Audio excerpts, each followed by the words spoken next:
60 चे साठी गुणिले 50%, 60%चं आपल्याला 50, याला 100 आहे गुणिले 100, 2 शून्यला आपण 2 शून्य कटवलं, इथं आलं 6 पंचेन 30 छेद 100.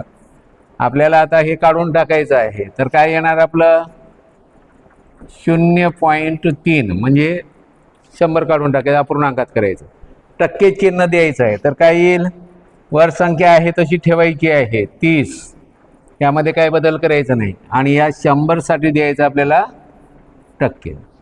एकतर उत्तर 0.3 राहील, नाहीतर काय राहील, हां हे 0.3 का घेतलं आपण, हे 30 आहे, हे 30, मग आपल्याला 2 घरानंतर पॉईंट द्यायचा 100 साठी, म्हणून 1-2 घरानंतर पॉईंट दिलं तर हे पुढचं 0 लिहितात, कधी लिहित नाही. मग राती संख्या काय 0.3 नाही तर 0.30, 0.3 दिल्यामुळे आपण गोंधळतो. तिथं आणखी असा बी पर्याय असू शकतो 0.03, आणि आपण हे पर्याय त्या ठिकाणी निवडू शकतो. तर तसं नका करू, इथं आहे तो पर्याय.